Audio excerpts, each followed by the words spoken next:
ये देखो, ये तुम्हारा क्वेश्चन नंबर 3 क्या है सेक्शन ए का। तो तुम्हारा क्या है, देखो सिंपल है कि एक मैट्रिक्स दिया हुआ है ए, जिसका ऑर्डर क्या है 3x3 है, ठीक है।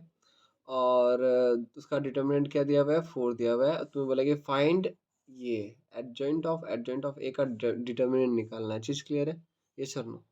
तो अभी देखो, इसको सॉल्व करने के लिए तुम्हें प्रॉपर्टी देखो, सेक्शन ए करने के लिए तुमको सारा का प्रॉपर्टी फॉर्मूला जितने भी चैप्टर्स के हैं वो तुम्हें याद रखना है। तो तुमको एक फॉर्मूला ये पता होगा कि देखो, mod of adjoint of A, ये क्या होता है, A to the power n minus one होता है। और एन क्या है, एन क्या है, ऑर्डर है। N is order of matrix, ठीक है, ऑर्डर ऑफ ए।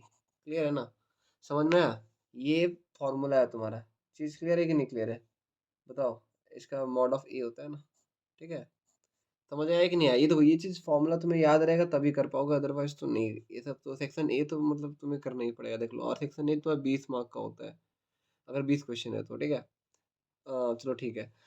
तुम्हारा देखो, अब क्या है नेक्स्ट, हमें निकालना है क्या, एडजॉइंट ऑफ ए। अगर इसका आंसर चाहिए तुम्हें तो देखो, एडजॉइंट ऑफ ए मतलब यहाँ पे जो एडजॉइंट के बाद जो भी होता है इसका आंसर क्या आता है, determinant of A to the power n minus one, हाँ कि ना। बट अगर मैं इसको पूरा को ए मानता हूँ, ठीक है, ये पूरा को मैं एडजॉइंट और इसको ए माना, तो फॉर्मूला के अकॉर्डिंग क्या हो जाएगा मेरा, तुम्हारा ये ए, देखो ये सिर्फ ए था इसलिए यहाँ पे ए आया, ठीक है। बट मेरा यहाँ पे क्या है, एडजॉइंट ऑफ है, तो एडजॉइंट ऑफ ए को मैं ए माना था ना, तो adjoint of A to the power क्या, ये ऑर्डर क्या है 3x3 है, तो एन का वैल्यू क्या हुआ है यहाँ पे एन के लिए 3 दिया हुआ है, ठीक है। तो एन मैथ मतलब 2 हो गया। चीज़ क्लियर है कि नहीं क्लियर है, बताओ। अब फिर नेक्स्ट क्या है तुम्हारा, देखो ये तो तुम्हें इसका डायरेक्ट फॉर्मूला भी हो मैं तुमको बता दूंगा। बट यहाँ पे देखो, ये ऐसे भी तुम कर सकते हो अगर तुम्हें प्रॉपर्टी याद है। और एक तो फॉर्म देखो, एडजॉइंट ऑफ ए का वापस, अब देखो डायरेक्टली फॉर्मूला डाल दो। एडजॉइंट ऑफ ए का फॉर्मूला क्या है, ये। तो अभी मैं डायरेक्टली इसका फॉर्मूला डाल दिया, एडजॉइंट ऑफ ए का 2 बार डाला मैं, ठीक है ना। 2 बार एडजॉइंट ऑफ ए का फॉर्मूला डाल दोगे तो काम बन जाएगा।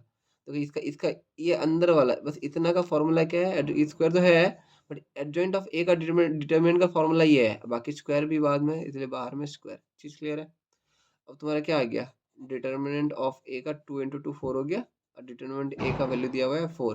तो 4 to the power 4 मतलब 4 को 4 बार मल्टीप्लाई कर दो, ठीक है। तो यहाँ पे 4 बार मल्टीप्लाई करने के बाद क्या आ रहा है हमारा, ये 16, ये 16, 16 का स्क्वायर 256। क्लियर है? ये आंसर हो गया। समझ आया कि नहीं आया, बताओ। अब देखो, इसका डायरेक्टली एक फॉर्मूला था, क्या मैं बता रहा हूँ, एडजॉइंट ऑफ ए का फॉर्मूला क्या है बताऊँ, ये है तुम्हारा फॉर्मूला। ये तो कोई बुक में तो दे नहीं दिया है, बट तुम डिराइव कर सकते हो, ठीक है। मतलब तुम्हारा एनसीईआरटी जो प्रेस्क्राइब बुक है उसमें तो नहीं दिया हुआ है, बट इसको डिराइव कर दोगे तो ये तुम्हारा होगा ये, ठीक है। ये फॉर्मूला है, मतलब एडजॉइंट ऑफ ए का, ठीक है, डायरेक्ट फॉर्मूला। अगर तुम्हें जो ऐसे करके जो मैं बताया वो तुम्हें ये फॉर्मूला दिया हुआ है बुक में, ठीक है, तो उसके अकॉर्डिंग तुम यूज़ कर लिया। अब नेक्स्ट क्वेश्चन में आते हैं, ठीक है।